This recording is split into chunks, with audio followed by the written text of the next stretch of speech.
Today is day 6 on the road. I'm almost even losing track of the days.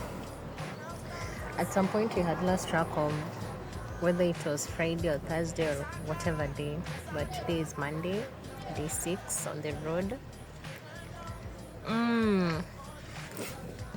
We started off from, what's it called? Kasane. That's where we slept. We slept at Kasane. Still across the Botswana border, I slept at Kasane. Pretty small town. We had trouble finding the lodging, but we did. It was a nice place. And then we headed out at say 5:30. Is when we headed out coming to. So right now we are in Nata, small town called Nata. It's over like 300 kilometers from Kasane. I'm not sure about the distance, but yeah, over 300 kilometers from Kasane, and it's currently 8:55 a.m.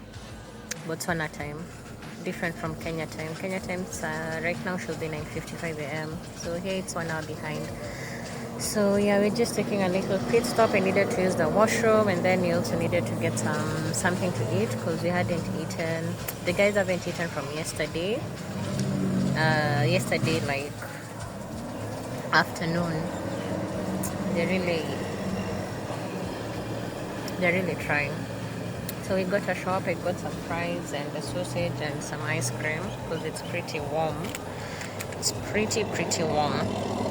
And along the road, it's purely just parks, national parks, national reserves along this road. And I had a sighting of an elephant in the morning, just when we left Kasane. We had driven for not even an hour, and I spotted an elephant. Good thing they have signs along the road to let you know if that is an area prone to wild animals and whatnot. And those signs are like everywhere, honestly. You have the wildlife crossing, elephants, somewhere they're saying wildlife zone on the signs. And there's a time we were just passing, and I had a trumpet sound and then I looked back very fast. There was an elephant charging at the road. Thank God we had already passed. I don't know what happened behind because we were moving pretty fast, but it was nice to see it, but then it was also scary to imagine if the elephant had found us at that spot, because it was literally charging at the road, and it wasn't a small one. It was like not the very, very big ones, but somewhat smaller than the very big ones. Like, it was a big elephant, Anyway, so we're just taking a short break, and then the next stop I think will be Francistown. Francistown is over 200 kilometers from here. Let me just confirm.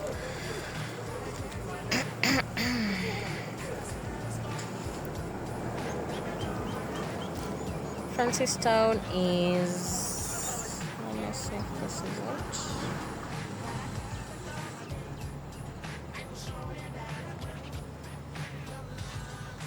It's like 200 kilometers from here. So we're giving that like a 2 hours drive if we continue the speed we were doing. We're doing like 120. The roads are good. That's the upside of things. The roads are good, so you can like cruise. Other than that, it's just a lot of sightings of just trees. There are no mountains around here, just a lot of trees. So far so good.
the same as how the day has been.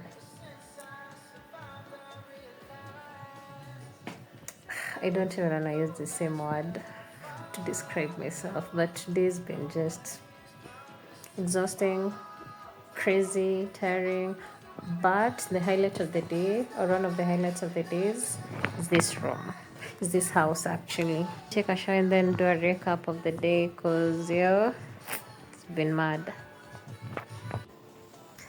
So this is a quick recap of day 6. So I termed day 6 as a very exhausting and crazy day because of some reasons. Number one, the previous night, which was day 5, the night we weren't able to secure more than one room for the night.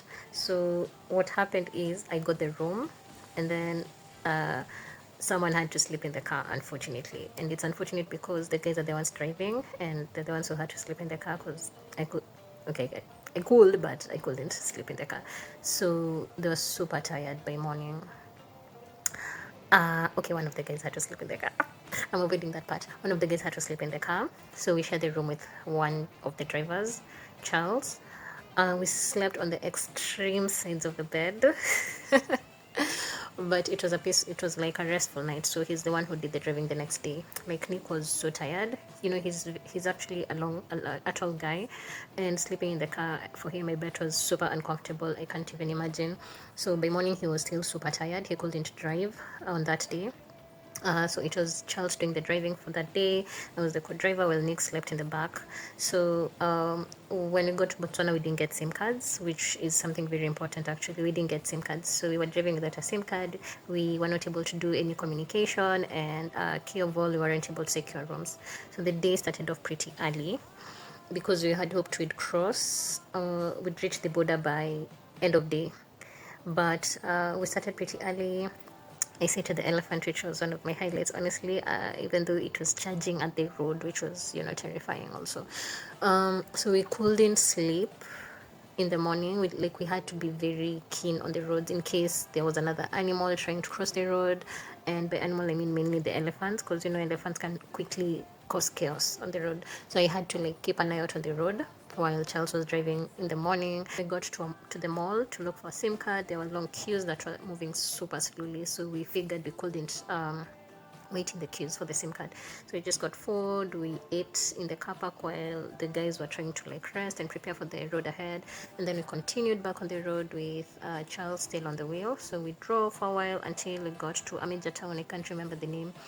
And it was already night. It was already nighttime by the time they were exchanging. At least Nick had slept a bit, almost through the whole drive. He had slept until 7 p.m. is when he woke up and took over the driving. And then we drove all the way to Lobotse. So when you go to Lobotse, no SIM card, no nothing. So we just did a stop at a petrol station, a random petrol, and it's a very small town. We got there around 8 p.m., 9 p.m., and there were hardly any people on the road. So we just went to our petrol station, and then we started chatting with the attendants there, and they hotspotted us to look for accommodation, which was very hectic actually. So eventually one of them had to take us to the eventually one of them had to take us to a place he knows around the area, which is a hotel.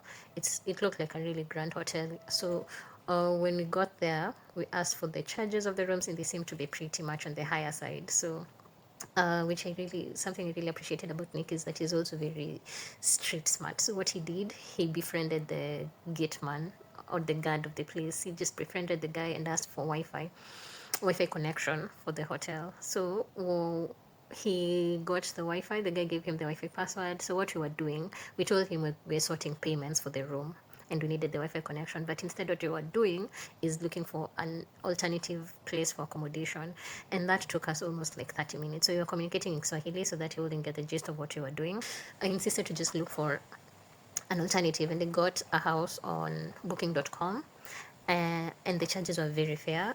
And actually the biggest challenge was getting 2 bedrooms, but we got a house, a really nice house, and then we got the using the Wi-Fi still. The whole time we're just speaking Swahili. We are, and we look like we're so worried about the payments. We're the bank, nini nini. But meanwhile, I was just looking up accommodation, and then we got the directions to the place so that we wouldn't bother anyone else to get directions. Saved the directions, and then we were out of there.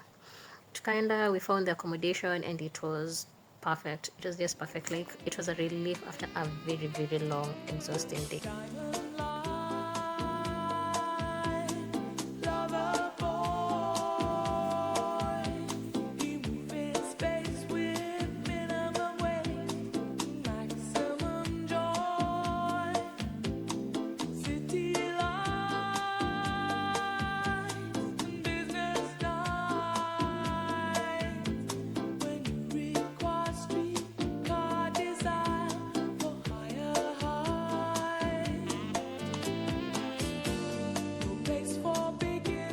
So this is my room.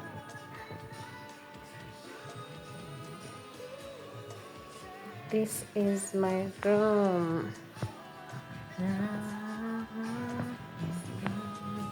I like how they have, I love the headboard. Thank you so much. I love the side lamps, the side table. There's a fridge, and this is for every room. The guys have their rooms as well. It's the same setup. I got it on booking.com actually. So in the previous Airbnbs, there was the master room, which had the ensuite bathroom, and then there was the other room which didn't have the, bathrooms and suites. So this one has a bathroom in each room. I really love that, honestly. And that is the bathroom. That's the shower head. I like it. I love the color of the shower. Yeah, so this is where we're laying our heads for today. This is how we end day 6. It's been crazy, honestly. Today's been crazy.